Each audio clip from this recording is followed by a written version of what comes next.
Élise marchait d'un pas mécanique dans la lumière grise du matin, les doigts encore crispés autour de l'enveloppe blanche que son patron lui avait remise à 8 heures précises.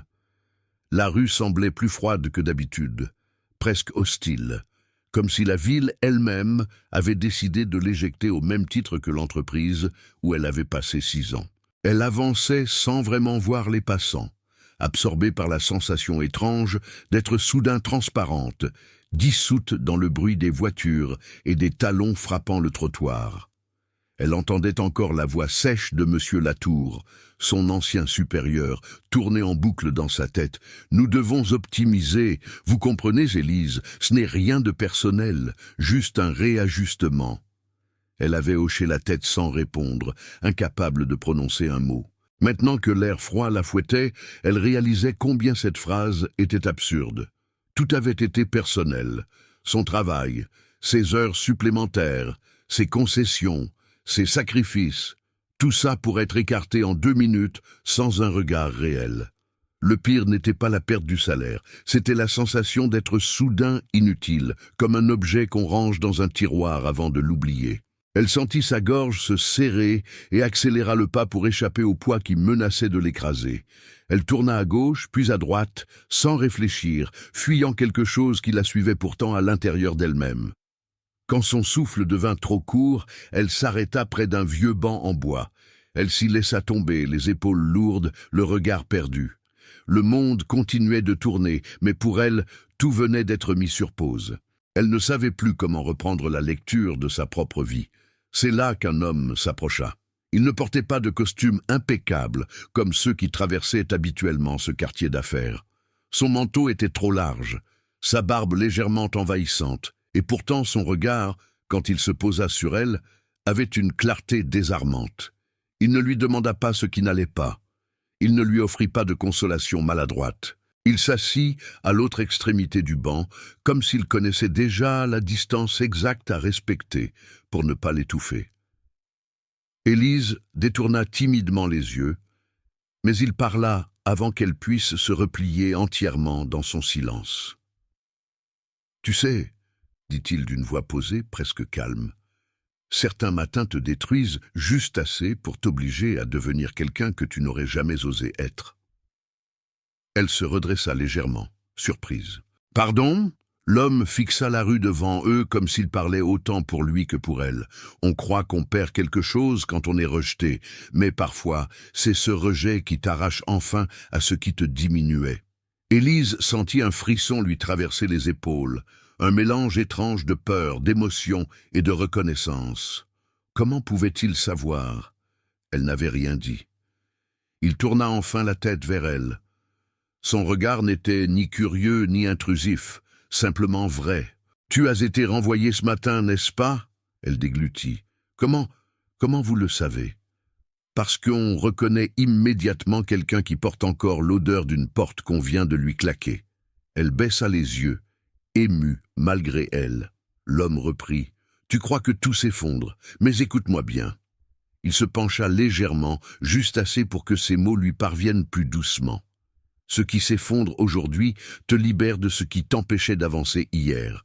Élise sentit ses yeux picoter, mais refusa de céder. Elle inspira profondément, cherchant quelque chose à quoi se raccrocher. L'homme se leva, mais avant de partir, il ajouta « N'accepte jamais qu'on te définisse par ce dont on t'a privé. Tu vaux bien plus que le poste qu'on t'a retiré. » Puis il s'éloigna dans la foule, disparaissant comme s'il n'avait jamais existé. Élise resta immobile, les mots de l'inconnu résonnant encore dans son esprit.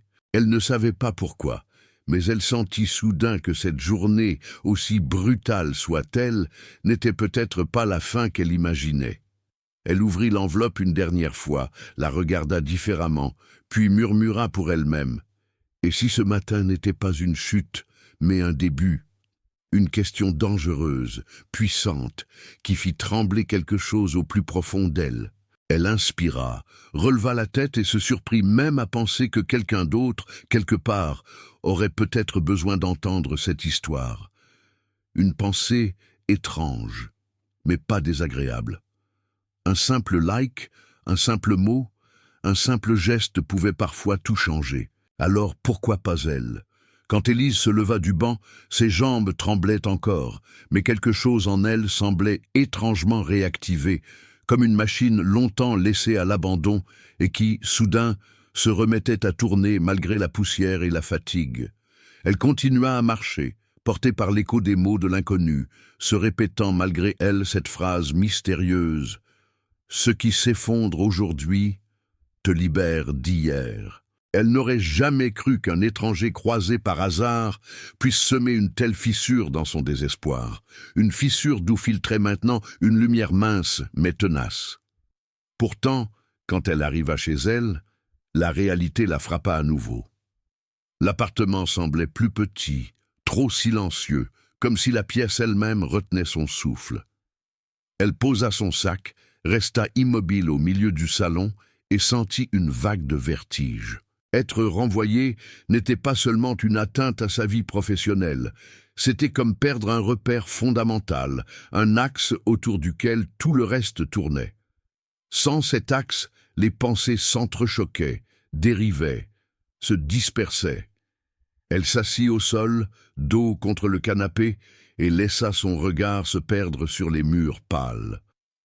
C'est alors que son téléphone vibra. Une seule notification, mais elle résonna comme un coup de tonnerre dans une pièce trop calme.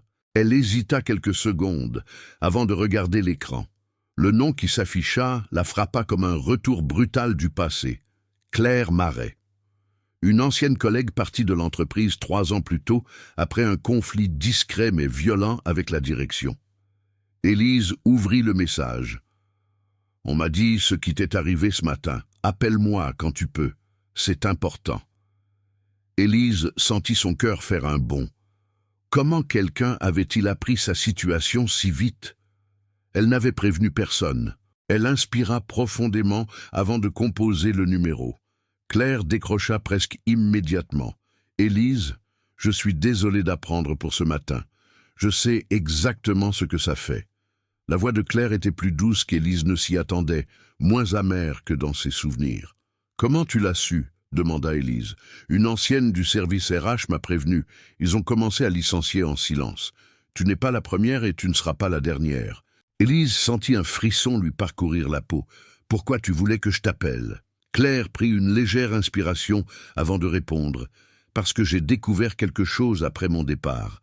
Quelque chose que tu dois savoir toi aussi. » Élise sentit son ventre se nouer. « Quoi exactement ?» « Je préfère en parler en personne. Ce n'est pas le genre de choses qu'on dit au téléphone. »« Tu es chez toi ?»« Oui. J'arrive dans 30 minutes. » La communication se coupa avant qu'Élise puisse répondre. Elle resta là, immobile, tentant de comprendre ce qui pouvait être si grave pour nécessiter une rencontre immédiate. Elle sentit sa poitrine se contracter.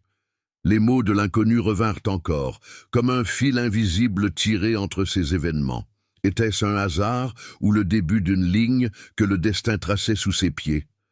Quand la sonnette retentit, 30 minutes plus tard, Élise sursauta. Elle ouvrit la porte et trouva Claire, un peu essoufflée, les yeux brillants d'une tension contenue.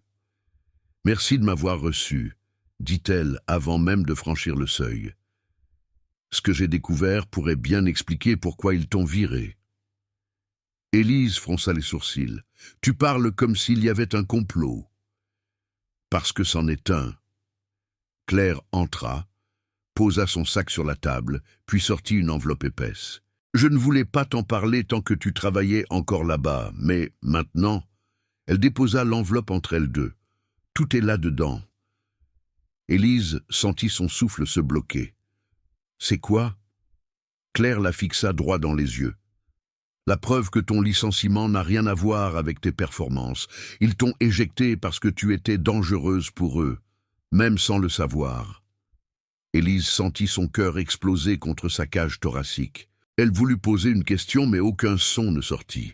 Claire ajouta d'une voix plus basse, « Et je crois que ce qui t'attend dépasse largement ce que tu imagines. Si tu veux la suite, cette histoire mérite d'être partagée. Parle, écris, raconte. D'autres doivent savoir ce qui se joue derrière ces murs. Ne reste pas seule. » Élise, le souffle tremblant, ouvrit lentement l'enveloppe, ignorant encore que ce qu'elle allait y découvrir allait bouleverser non seulement sa vision de l'entreprise, mais celle d'elle-même.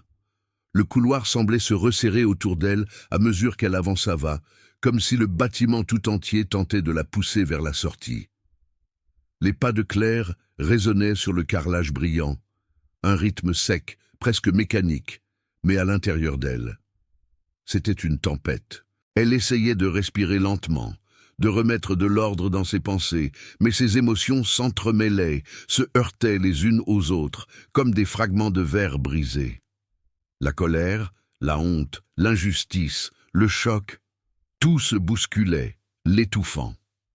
Et pourtant, au milieu de ce chaos intérieur, quelque chose d'étrange commençait à prendre forme, une petite vibration, un murmure discret, une sensation encore floue, mais tenace. Elle ne savait pas encore comment l'appeler. Pas de la force, pas du courage, pas encore, mais quelque chose qui refusait de mourir. Lorsqu'elle poussa la porte du hall principal, elle fut frappée par la froideur du lieu. Les immenses vitres laissaient entrer une lumière blanche qui rendait tout presque clinique. Les gens passaient, silhouettes pressées, visages neutres, ignorant complètement ce qui venait de lui arriver. À cet instant, elle se sentit minuscule, presque transparente. Comment quelque chose d'aussi énorme pouvait-il paraître si invisible aux yeux du monde? Pourquoi personne ne voyait-il que sa vie venait de basculer? Elle serra son sac contre elle, comme si elle tentait d'embrasser ce qui restait encore debout dans son existence.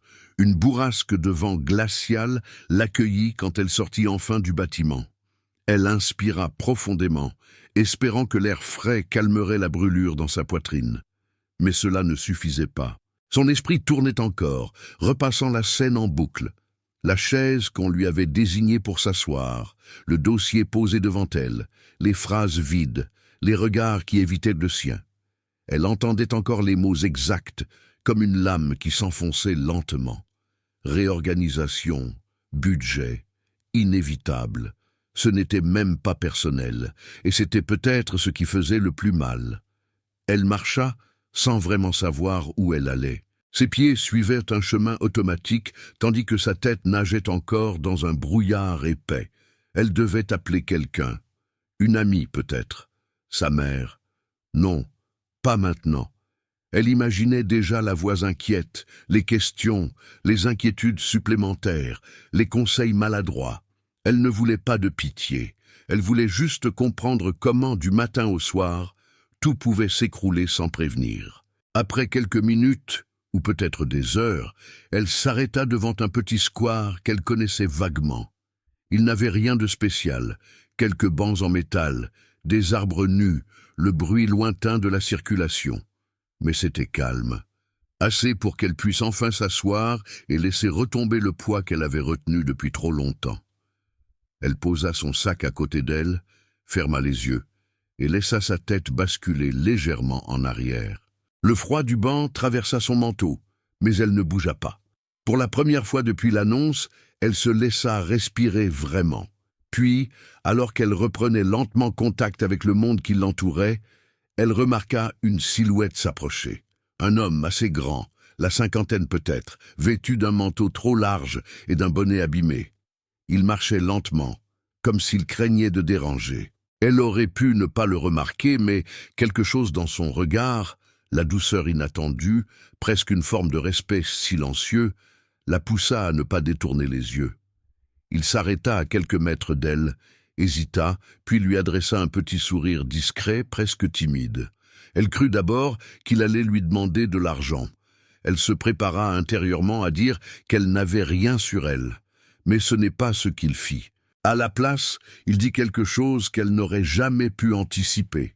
Quelques mots seulement, des mots d'un inconnu total, un homme que la société ignorait probablement depuis des années. Des mots qui traversèrent l'air froid comme une évidence brutalement simple, mais qui atteignirent Claire avec la précision d'une vérité qu'elle ne s'était jamais autorisée à entendre. Elle sentit sa gorge se serrer, non pas de tristesse, mais parce que ces mots allumaient quelque chose, un déclic presque imperceptible, mais suffisamment réel pour qu'elle rouvre les yeux, pour qu'elle le regarde, pour qu'elle sente dans son ventre ce frémissement qu'elle n'arrivait pas à nommer depuis sa sortie du bureau. Elle ne le savait pas encore, mais ce que cet homme venait de lui dire allait devenir la pièce manquante qui ferait basculer toute sa vie. Pas un simple réconfort, pas une banalité, pas un geste de compassion naïve. Non, autre chose. Quelque chose de si inattendu, si juste, si violemment nécessaire, que son avenir entier s'apprêtait à changer de cap sans qu'elle s'en rende encore compte. Et c'est exactement à cet instant, cet infime instant, que tout commença réellement. L'homme resta immobile devant elle, comme s'il lui laissait le temps d'absorber ce qu'il venait de dire. Claire cligna des yeux, encore déstabilisée par la simplicité désarmante de ses mots. Il n'avait rien demandé, rien exigé, aucun geste tendu pour réclamer une pièce ou une aide, juste une phrase, posée comme un constat qu'il croyait sincèrement utile. Elle sentit dans sa poitrine un léger déplacement intérieur, comme si quelque chose se remettait doucement à sa place après avoir été brutalement déplacé. Elle inspira profondément et tenta un sourire, maladroit mais authentique. L'homme répondit par un bref hochement de tête, presque solennel, puis fit un pas pour s'asseoir au bout du banc. Il laissa une distance respectueuse entre eux, mais son regard demeura tourné vers elle, attentif, sans être intrusif. Claire ne savait pas quoi dire. Une partie d'elle voulait continuer sa journée comme si rien n'avait changé, ignorer cette rencontre improbable et se perdre dans sa contrariété. Mais une autre partie, plus profonde, plus lucide, savait qu'elle devait au moins écouter, ne serait-ce qu'une minute. Il resta silencieux un moment, observant les passants, le vent qui agitait les branches nues, les pigeons qui picoraient des miettes invisibles.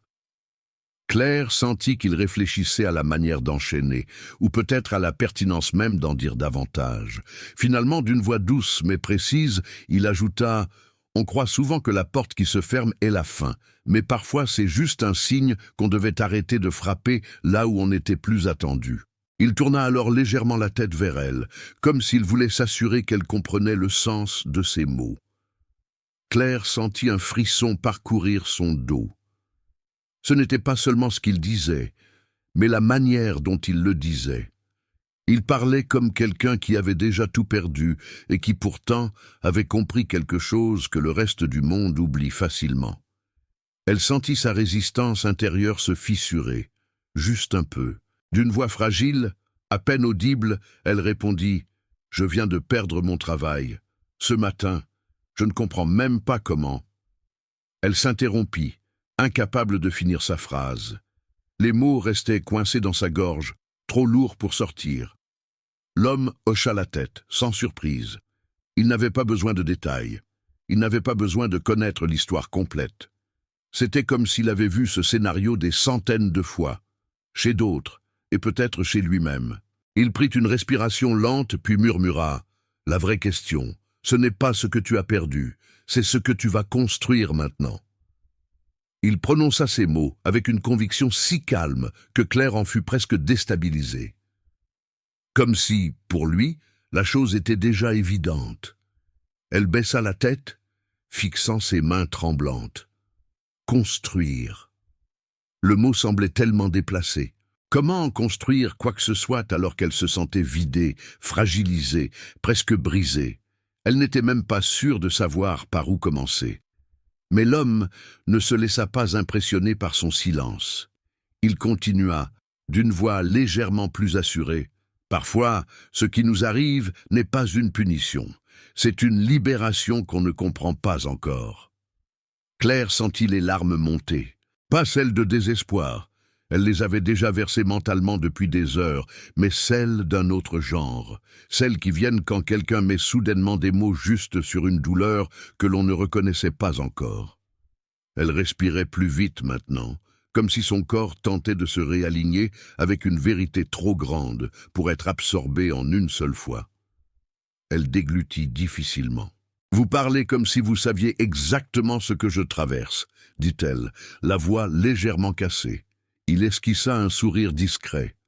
Peut-être que je sais, peut-être que j'ai traversé pire, peut-être que j'ai tout perdu, moi aussi. Mais perdre quelque chose n'a jamais empêché personne de renaître. Il tourna alors pleinement son visage vers elle, et dans ses yeux, Claire vit quelque chose de profond. Pas de la tristesse, pas de la pitié. Une sorte de lucidité brute, façonnée par l'expérience. Le silence retomba entre eux, mais ce n'était plus un silence lourd. C'était un silence qui ouvre des portes. Claire sentit que la conversation n'était pas terminée, qu'il allait dire encore quelque chose d'important. Et effectivement, après quelques secondes, il ajouta « Tu sais, parfois les inconnus voient plus clairement que nos proches, parce qu'ils ne portent pas nos peurs. Ils voient juste ce qu'on ne veut pas regarder. » Elle releva les yeux vers lui, frappée par la justesse de cette phrase, et ce fut à cet instant, très précisément, que quelque chose changea dans son regard. Un fil invisible venait de se tendre, comme si cet homme, sorti de nulle part, venait de déplacer légèrement l'axe de son monde. Il se leva doucement, comme s'il s'apprêtait à partir. Elle eut soudain peur qu'il disparaisse, que tout cela ne soit qu'un moment fugitif, une étincelle qu'elle ne pourrait jamais retrouver. Elle ouvrit la bouche, prête à lui demander son nom, à lui demander de rester. Mais avant qu'elle ne puisse formuler quoi que ce soit, il posa une main légère sur le dossier du banc, la regarda une dernière fois et dit « Tu n'es pas au bout, tu es juste au début. » Puis il fit un pas en arrière, et ce fut ce pas-là, ce simple mouvement, anodin en apparence, qui allait déclencher la suite la plus improbable de toute sa vie. Claire se leva presque instinctivement lorsque l'homme fit ce pas en arrière, comme si son corps refusait de le laisser s'éloigner si vite. Il ne semblait pas pressé pourtant.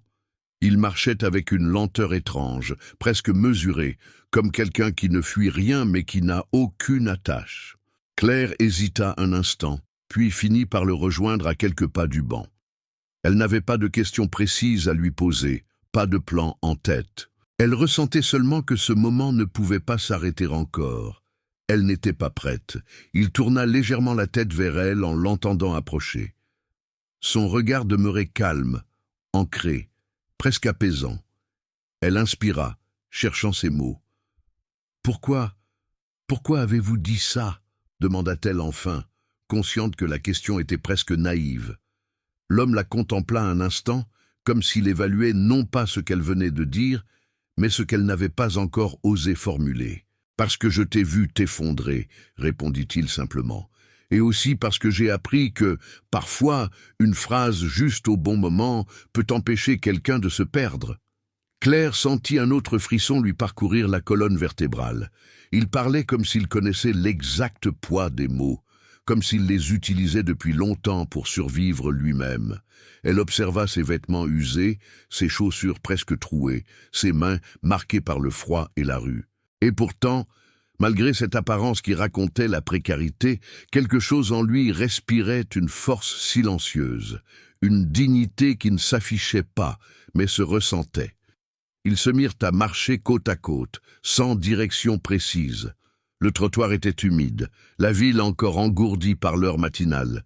Claire eut l'impression rare d'être suspendue hors du temps, comme si tout le reste avait cessé d'exister. Son employeur qui l'avait humiliée, ses collègues silencieux, son CV poussiéreux, sa peur de demain. Tout semblait soudain très lointain, presque insignifiant face à cette rencontre inattendue. « Je ne vous ai même pas demandé votre nom, » dit-elle après un moment. Il répondit sans se retourner. « Marc. Et vous ?»« Claire, » murmura-t-elle. Il hocha la tête, comme si ce simple échange scellait quelque chose d'important. Puis, relevant légèrement le menton, il demanda « Et toi, Claire, qu'est-ce que tu veux vraiment faire maintenant ? Pas demain, pas dans un an, maintenant. » Elle s'arrêta de marcher, soudain déstabilisée par la question. Elle voulut répondre mécaniquement qu'elle devait chercher un autre travail, refaire son CV, appeler des contacts, tout ce qu'on est censé dire. Mais les mots ne sortirent pas. Elle réalisa qu'au fond, elle n'en avait aucune idée. « Je ne sais pas, admit-elle dans un souffle, et c'était peut-être la première fois qu'elle le disait à voix haute.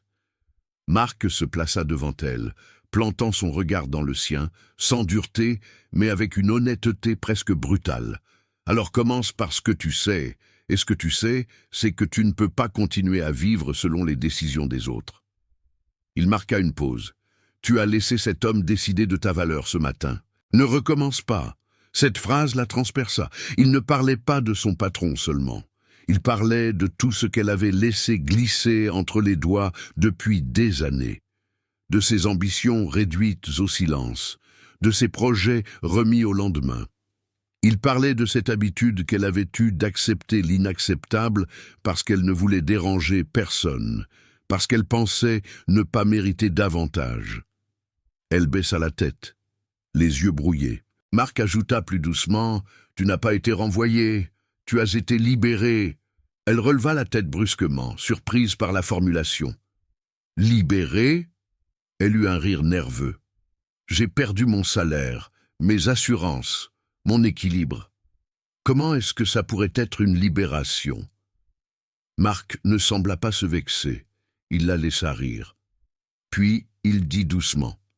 « Parce que parfois, on ne se relève que lorsqu'on touche le sol. » Claire resta figée. Cette phrase rebondit dans sa tête comme un écho impossible à ignorer. Elle savait qu'il avait raison, d'une certaine façon. Quelque chose en elle n'allait plus depuis longtemps, bien avant ce licenciement. Mais elle avait fait semblant. Elle avait fait tenir la façade. Et ce matin, tout s'était effondré comme un décor mal fixé. Ils reprirent leur marche. Après quelques mètres, Marc s'arrêta à nouveau, se tournant vers elle avec un sérieux nouveau. « Écoute Claire, tu ne me dois rien. Je ne te demande rien. Mais si tu veux comprendre ce qui t'arrive vraiment, si tu veux savoir ce que tu peux encore changer, alors tu dois me suivre quelque part. » Son ton n'était pas mystérieux. Il n'essayait pas de la manipuler. Il semblait juste certain que ce qu'il voulait lui montrer était essentiel. « Où ça ?» demanda-t-elle, un peu méfiante malgré tout. Marc regarda autour de lui, comme s'il vérifiait que personne n'écoutait, puis répondit « Là où tout a commencé pour moi. Et où, peut-être, quelque chose peut commencer pour toi aussi. » Elle sentit son cœur battre plus vite, l'inconnu, la peur, mais aussi la curiosité brûlante qui s'allumait au fond d'elle, une curiosité qu'elle n'avait plus ressentie depuis des années. Marc fit un signe de tête en direction d'une rue étroite qui descendait vers les quartiers plus anciens. Ces immeubles de pierre étaient marqués par le temps. Claire hésita une seconde, juste une. Puis, elle inspira profondément et fit le premier pas. Claire suivit Marc dans la petite rue descendante, ses pas résonnant légèrement sur les pavés irréguliers. L'air devenait plus froid à mesure qu'il s'enfonçait vers les quartiers anciens, comme si la ville respirait différemment ici, plus lentement, plus lourdement. Elle ne savait pas ce qu'elle allait trouver au bout de ce chemin, mais quelque chose en elle s'était déjà engagé. Elle n'était plus simplement en train de marcher derrière un inconnu. Elle avançait vers une vérité qu'elle pressentait sans encore la comprendre. Marc ne parlait plus. Il avançait avec une assurance tranquille, comme s'il connaissait chaque fissure du trottoir, chaque odeur de boulangerie ancienne, chaque fenêtre poussiéreuse. Claire observait ses épaules légèrement voûtées, sa démarche calme, et se demandait quel genre de vie avait pu le conduire là. On aurait dit un homme qui avait perdu beaucoup, mais accepté ses pertes avec une lucidité presque douloureuse. Elle se surprit à ressentir pour lui une forme de respect inattendu. Un respect qui n'avait rien à voir avec sa situation matérielle, mais tout à voir avec ce qu'il dégageait intérieurement. Après plusieurs minutes de marche silencieuse, ils arrivèrent devant un bâtiment abandonné. L'enseigne brisée pendait de travers, les vitres étaient recouvertes de poussière et de tags effacés. Claire fronça les sourcils. C'était un ancien centre communautaire, du moins cela y ressemblait. Elle jeta un regard interrogateur à Marc, mais il ne dit rien. Il se contenta de pousser la porte métallique qui grinça longuement avant de céder. Il entra. Elle resta une seconde dehors, inspirant profondément, puis décida de franchir le seuil à son tour. À l'intérieur, La lumière filtrait faiblement par les vitres sales. L'air sentait la poussière et l'humidité. Mais il y avait quelque chose d'autre. Une présence. Une trace d'humanité ancienne, comme si des vies entières avaient laissé ici leur souffle. Marc s'avança lentement vers le centre de la pièce principale. Des tables cassées, des chaises renversées, des affiches déchirées au mur. Claire se demanda ce qu'elle était censée comprendre. Marc prit la parole, enfin. « C'est ici que tout a commencé pour moi, dit-il. » Elle l'observa avec attention. Sa voix n'avait pas changé, toujours calme, mais quelque chose de plus profond vibrait maintenant dans ses mots. J'avais un travail, une vie, un appartement, des projets, et puis un jour, tout s'est effondré. Pas d'un coup, lentement, comme une fissure qui grandit jusqu'à briser le mur entier. Claire sentit son propre estomac se serrer. Elle comprenait trop bien cette image. Une fissure avait aussi grandi dans sa vie depuis longtemps. Elle l'avait ignorée. Marc continua. « Quand j'ai tout perdu, je suis venu ici. Je cherchais un endroit où m'asseoir, rien de plus. Mais je me suis retrouvé à écouter les autres, ceux qui venaient déposer leur fatigue, leur colère, leur honte. Et j'ai compris quelque chose. Personne n'est vraiment à l'abri. On croit l'être. On croit que les choses tiennent en place parce qu'on travaille, parce qu'on fait tout ce qu'il faut. Mais parfois, il suffit d'un matin, un seul matin. » Il croisa son regard, comme le tien aujourd'hui. Claire sentit un poids immense se déposer dans sa poitrine. Pas un poids négatif, un poids de vérité. Elle comprit soudain pourquoi il l'avait emmenée ici. Il voulait qu'elle voie ce que beaucoup refusent d'admettre, que la chute fait partie du chemin, que personne ne construit sans être brisé quelque part, que personne ne renaît sans avoir un jour perdu l'ancien soi. Elle s'approcha d'une table en bois fendillée. Ses doigts glissèrent sur la surface rugueuse, comme si elle cherchait dans ses marques les traces invisibles de ceux qui étaient passés avant elle. « C'est ici que tu es resté ?» demanda-t-elle. Marc hocha la tête. « Des semaines, peut-être des mois. Je ne comptais plus, je n'avais plus rien à prouver, juste quelque chose à comprendre. » Il se tourna vers elle. « Et toi, Claire, qu'est-ce que tu cherches vraiment à comprendre aujourd'hui ?» Elle ouvrit la bouche, mais aucun son n'en sortit. Ce qu'elle cherchait. Elle ne savait même plus si elle cherchait un emploi, une revanche, un sens, une nouvelle version d'elle-même ou simplement un endroit où reprendre son souffle. Elle finit par murmurer. « Je crois que je cherche à savoir qui je suis sans ce travail, sans ce matin, sans cette humiliation. » Marc hocha lentement la tête. C'est un bon début. Beaucoup se définissent par ce qu'ils font, par leur rôle, leur poste, leur salaire, leur position. Mais ça, il fit un geste circulaire autour de lui, tout ça peut disparaître. Alors qui reste-t-il quand on a tout perdu? Ces mots la traversèrent comme une lame. Elle comprit soudain que son licenciement n'était pas le point final. C'était la question, la vraie, celle qu'elle avait fuie pendant trop longtemps. Elle prit une longue inspiration, puis une autre. Elle sentit ses épaules se relâcher légèrement, comme si Marc venait de poser devant elle un miroir qu'elle ne savait plus regarder. Mais elle n'était pas encore prête pour la suite. Son cœur battait trop vite, sa tête bourdonnait, et pourtant, quelque chose lui disait que Marc n'avait pas encore révélé la partie la plus importante. Elle le regarda fixement. « Marc, pourquoi m'avoir dit tout ça? Pourquoi ce matin? Pourquoi moi ?» Il resta silencieux. Puis il se tourna vers elle, ses yeux soudain plus sombres, plus graves. « Parce que ce qui t'arrive n'a rien à voir avec un simple licenciement, Claire. Et tu n'as encore rien vu. » Le silence qui suivit fut si lourd que Claire crut entendre son propre cœur cogner contre sa cage thoracique. Marc restait immobile, son regard ancré dans le sien, comme s'il pesait chaque mot avant même de les prononcer. Elle sentit une tension nouvelle s'installer, une tension qui n'avait plus rien à voir avec la compassion ou la compréhension qu'il lui avait montrée jusqu'ici. C'était autre chose, quelque chose de plus profond, de plus inquiétant, de plus vrai. Elle inspira lentement. Qu'est-ce que vous voulez dire par « tu n'as encore rien vu » demanda-t-elle. Sa voix tremblait légèrement malgré ses efforts pour la garder stable.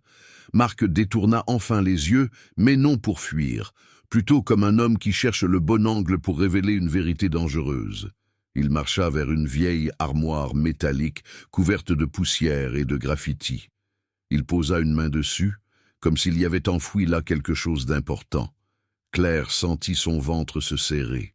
Il parla d'une voix basse, presque éteinte, mais terriblement nette. « Claire, ton licenciement n'est pas un accident. » Elle resta interdite quelques secondes, croyant mal entendre. « Comment ça, pas un accident ?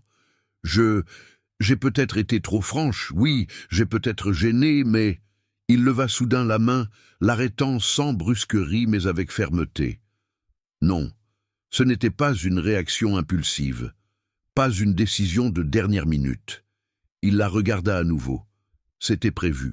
Claire fit un pas en arrière, comme si le sol venait de se dérober légèrement sous ses pieds. Elle tenta de rire, mais aucun son ne sortit. Elle voulait croire qu'il exagérait, qu'il se trompait, qu'il projetait peut-être sa propre histoire sur la sienne.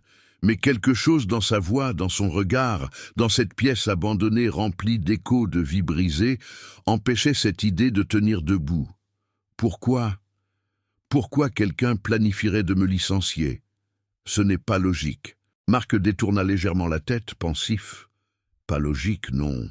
Sauf si ton départ servait un but précis. Un but qui n'a rien à voir avec toi. Un but plus grand. Claire sentit la panique monter dans sa gorge. Un but ? Mais je suis une simple employée. Je n'ai aucun pouvoir. Je n'ai rien qui pourrait intéresser qui que ce soit. Marc eut un sourire triste. C'est ce que tu crois. C'est ce qu'on t'a laissé croire. Elle sentit ses jambes devenir lourdes. Elle recula jusqu'à toucher le mur froid derrière elle.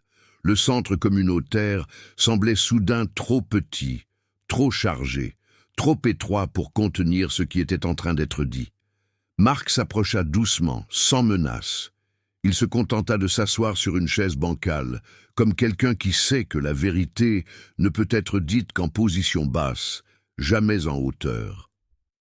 Il croisa les mains, inspira profondément et reprit. « Claire, il y a quelques années, j'ai travaillé pour une entreprise, pas si différente de la tienne.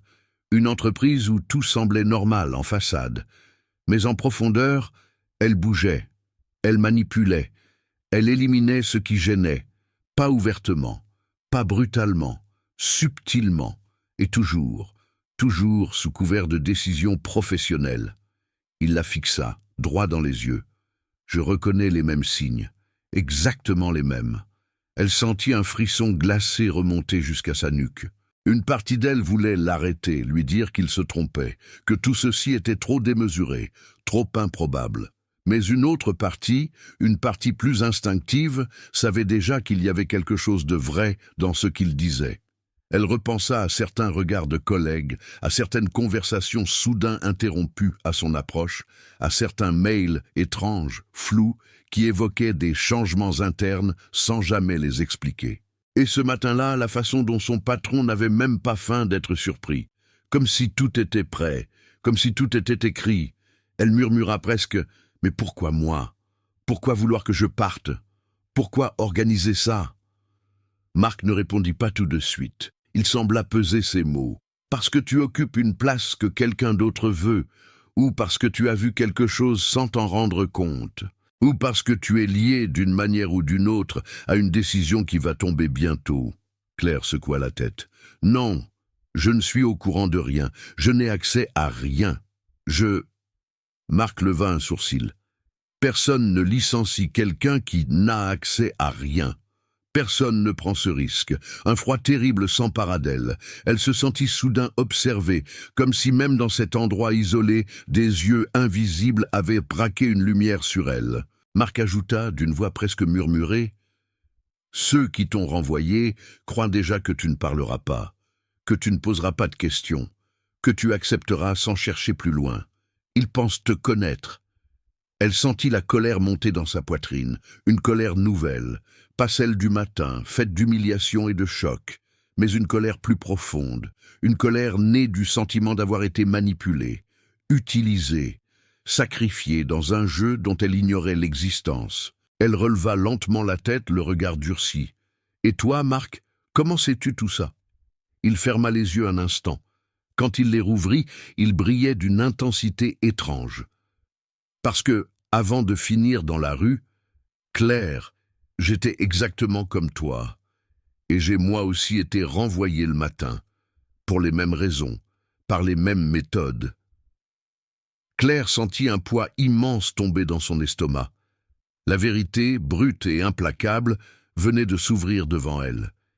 Et ce n'était que le début. Quand Élise rouvrit les yeux, la lumière du réverbère découpait des lignes jaunes sur le plafond décrépit de l'appartement de Myriam. L'odeur de linge humide et de café froid planait encore dans l'air, comme si la pièce elle-même retenait son souffle. Il lui fallut quelques secondes pour se rappeler où elle était, pourquoi son sac reposait à ses pieds, pourquoi sa chemise était encore trempée par la pluie et le choc de la veille. Puis, tout revint en bloc.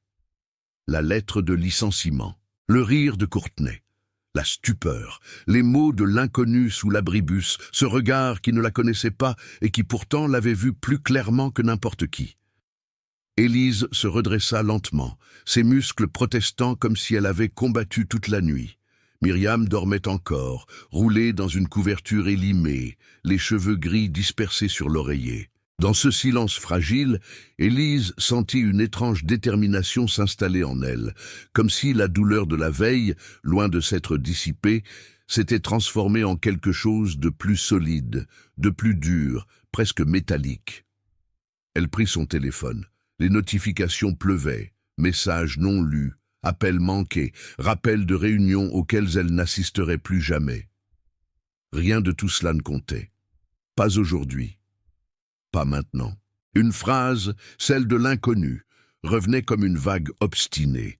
Ce que tu perds aujourd'hui n'était peut-être là que pour t'empêcher de voir ce que tu es réellement. Elle n'avait pas compris sur le moment. Maintenant, elle commençait à deviner. Elle se leva, enfila ses chaussures encore humides, inspira profondément, puis sortit sans réveiller Myriam.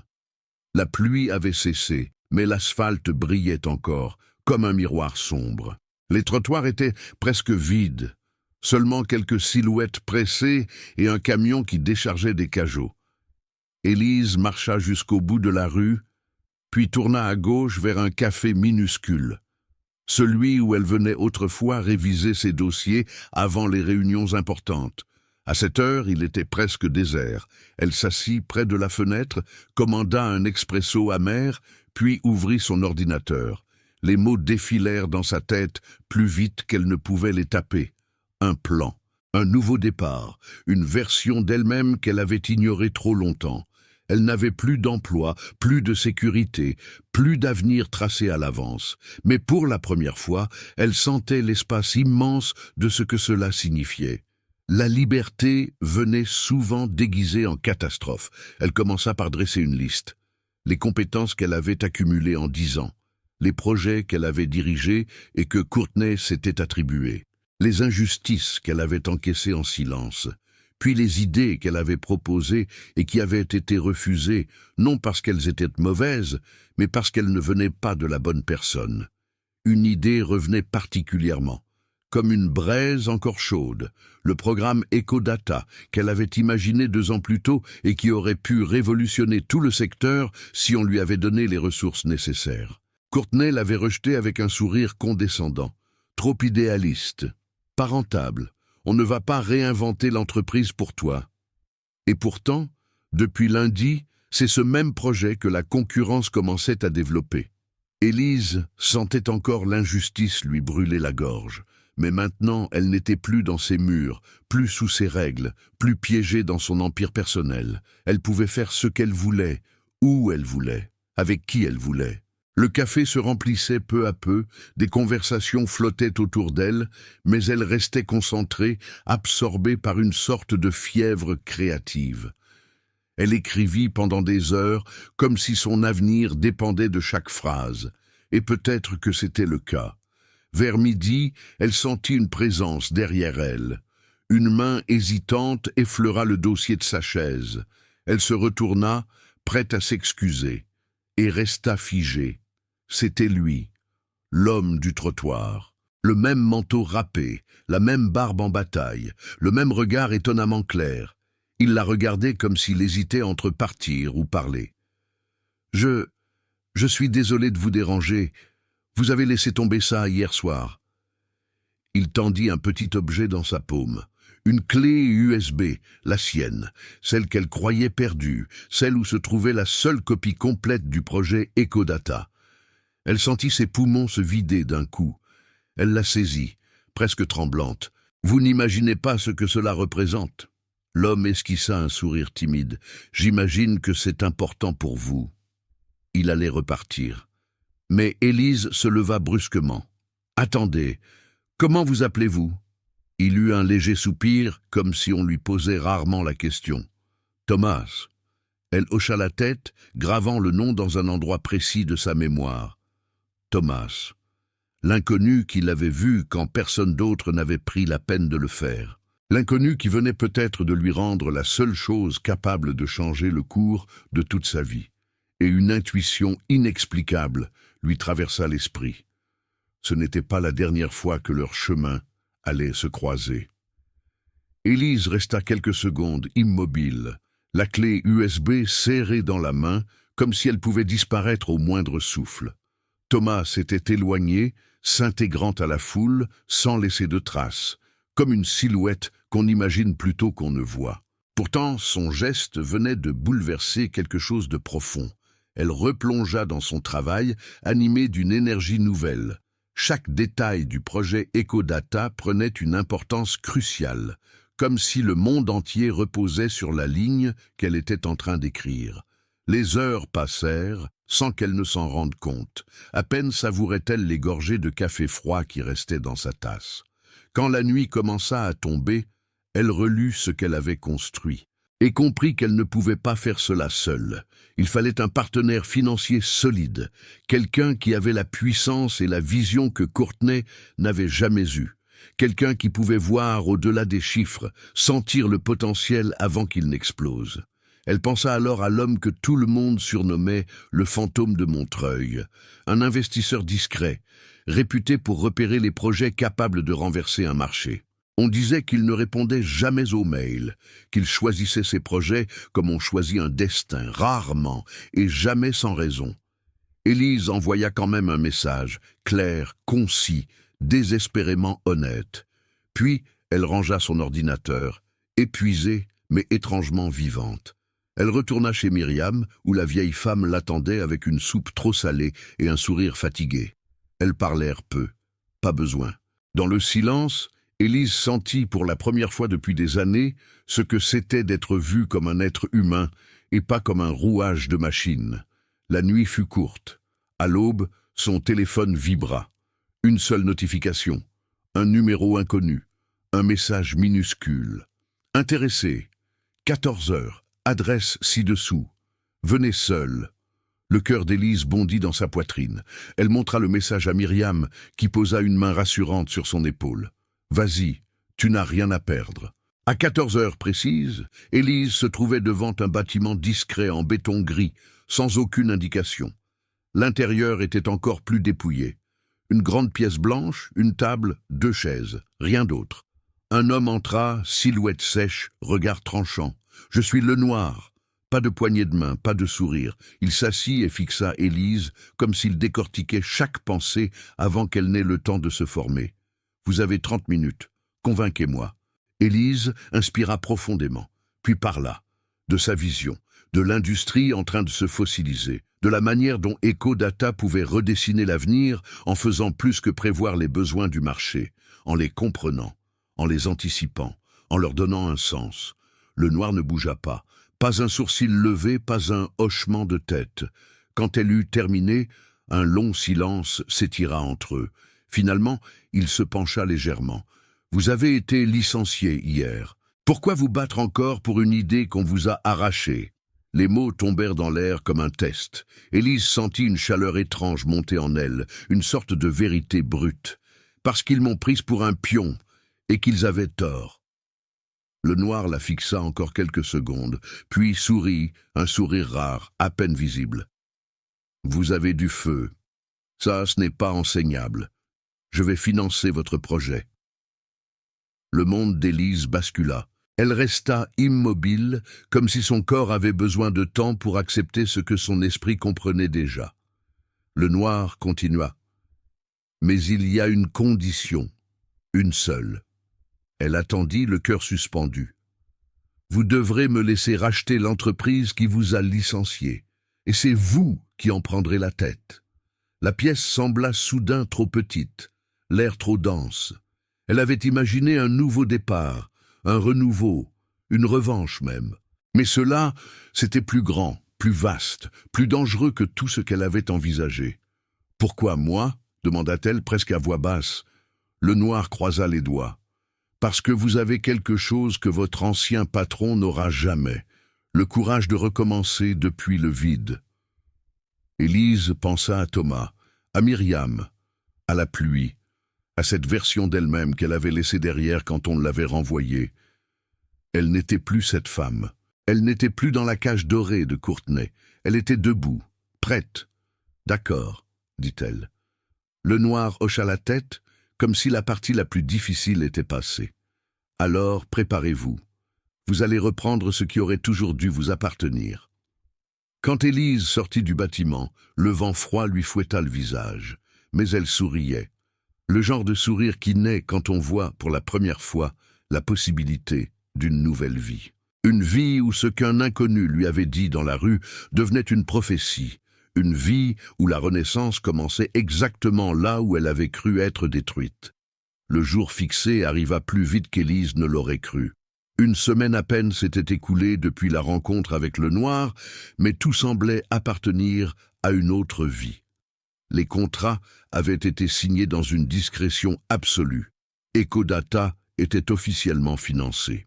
Et plus incroyable encore, le noir détenait désormais la majorité des parts de Courtenay Industries. Lui, l'investisseur invisible que personne n'avait jamais vu s'approcher de cette entreprise, devenait soudain son propriétaire silencieux. Élise, elle, n'avait pas encore annoncé publiquement son rôle. Le noir voulait une entrée en scène parfaitement orchestrée. « Le pouvoir, mademoiselle Morel, réside souvent dans la surprise », avait-il dit, un sourire presque imperceptible au coin des lèvres. Ce matin-là, Élise se tenait devant la façade de l'entreprise qui l'avait renvoyée sans un regard. La même porte tournante, le même hall glacé, les mêmes employés pressés, absorbés par leurs écrans, sans savoir que leur monde était sur le point de basculer. Elle inspira profondément. Il était temps. À l'intérieur, le conseil d'administration venait de commencer une réunion d'urgence. Courtenay, nerveux, semblait avoir perdu 20 ans en quelques jours. Il se battait, désespéré, pour maintenir un semblant de contrôle. Quand la porte s'ouvrit et qu'Élise entra, un silence brutal emplit la salle. On aurait pu entendre tomber une épingle. Courtenay se leva d'un bond. « Qu'est-ce qu'elle fait ici ?» dit-il, la voix tremblante. Le noir prit la parole sans se presser, son calme glacial enveloppant la pièce. « Je vous présente votre nouvelle directrice générale. » Les membres du conseil se tournèrent vers Élise avec une stupéfaction presque irréelle. Courtenay éclata de rire, un rire nerveux, incrédule, déjà brisé. « C'est une plaisanterie, » murmura-t-il, la voix déraillant. « Totalement impossible. Elle a été renvoyée. » Le noir ouvrit la mallette posée devant lui et en sortit les documents officiels. « Vous ne semblez pas comprendre, monsieur Courtenay. Ce n'est plus votre entreprise. Vous n'êtes plus en position de décider qui a sa place ici. Vous avez perdu la majorité et nous n'avons plus besoin de votre accord. Elle est désormais celle qui dirige. » Courtenay chercha ses mots, mais rien ne sortit. Il regarda Élise et elle vit dans ses yeux un mélange de peur, de honte et d'effondrement. Elle ne ressentait aucune vengeance brûlante, juste une étrange compassion, une lucidité nouvelle. Elle prit enfin la parole.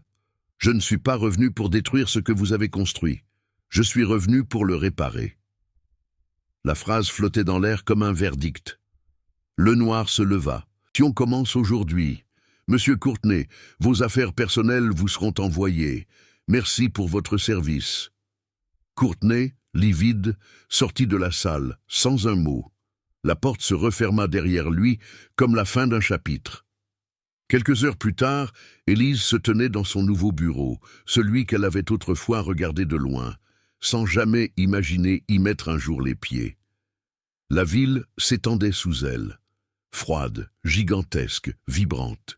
Elle repensa à la pluie, au moment où la vie s'était effondrée, à Thomas qui lui avait dit la phrase qui avait tout changé, à Myriam qui avait cru en elle sans poser de questions, à Lenoir qui avait vu son potentiel avant qu'elle ne le voie elle-même. Elle prit une feuille de papier et écrivit quelques mots, ne jamais oublier d'où l'on vient. Puis elle descendit jusqu'au rez-de-chaussée. Dans la rue, comme un signe du destin, elle aperçut Thomas, assis près d'un lampadaire, son sac posé à côté de lui, son regard perdu dans les passants.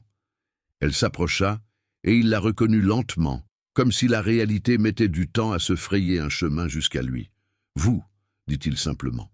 Élise s'assit à côté de lui. « Je ne serais pas là sans ce que vous m'avez dit ce jour-là. » Thomas haussa les épaules, gêné. « J'ai juste parlé. Parfois, quelques mots suffisent à tout renverser, » répondit-elle. Elle lui tendit un petit carton, un badge, avec son nom. Agent de liaison sociale, département communautaire. Thomas cligna des yeux, déboussolé. Je ne comprends pas. Vous m'avez aidé quand tout s'est écroulé. Laissez-moi vous aider maintenant, si vous acceptez. » Pendant un long moment, Thomas demeura immobile.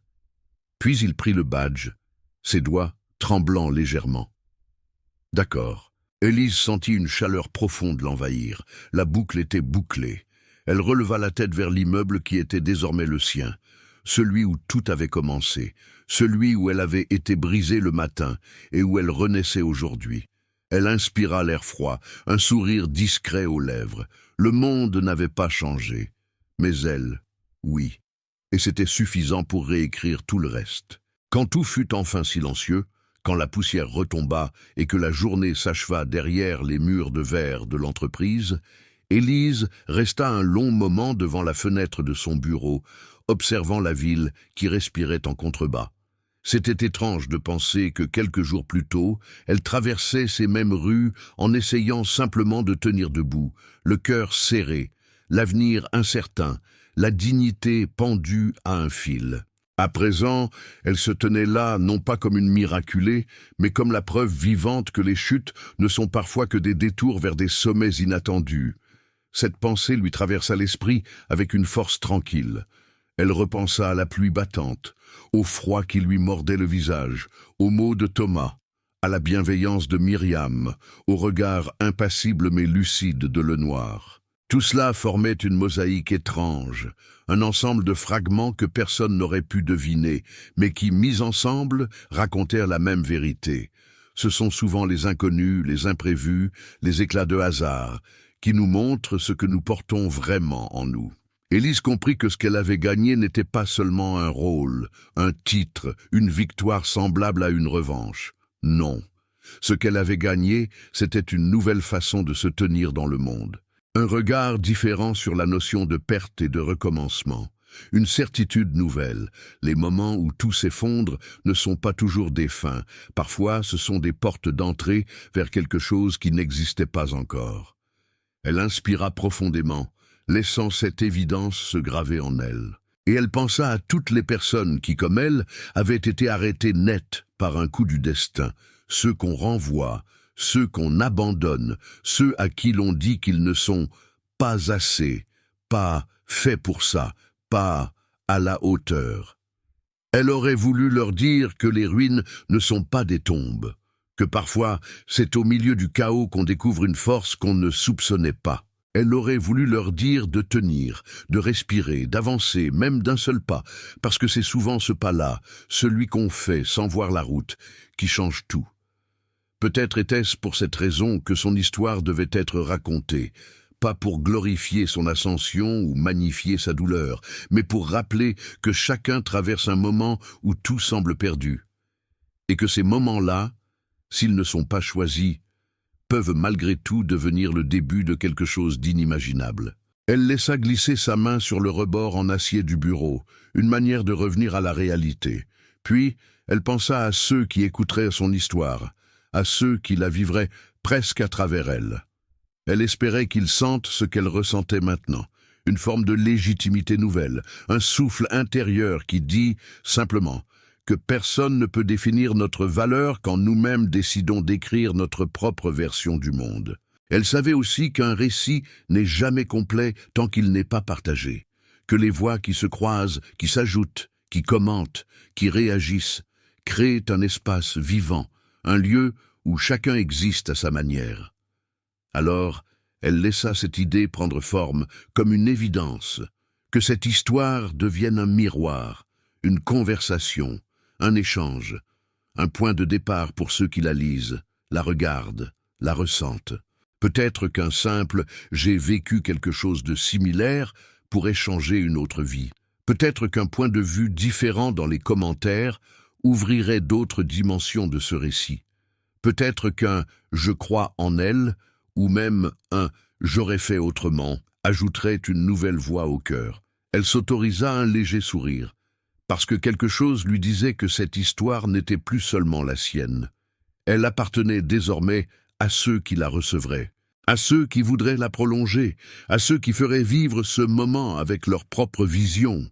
Et si quelqu'un voulait aller plus loin, découvrir la suite des histoires, suivre les prochains récits, les prochaines révélations, les prochains chemins, il suffirait d'un geste simple, rester, s'abonner, laisser sa voix quelque part sous cette vidéo. Pas par obligation, par connexion, par curiosité, par ce besoin presque universel de se reconnaître dans le destin des autres. Élise regarda encore une fois la ville et sut que d'une manière ou d'une autre, l'histoire ne faisait que commencer. Pour elle, pour ceux qui l'écoutaient, et pour tous ceux qui, un matin, se réveillent persuadés que tout est fini, sans savoir que le tournant de leur vie peut surgir d'un inconnu, d'une phrase, d'une chance insensée. Elle ferma les yeux une seconde, puis ouvrit la porte de son bureau, prête à marcher vers ce nouvel avenir. Prête aussi à laisser son histoire trouver un écho chez ceux qui la partageraient, la commenteraient, la prolongeraient. Car parfois, un simple like ou une simple pensée déposée au bas d'une vidéo n'est pas un clic anodin. C'est une manière de dire « moi aussi, je renais à ma façon ».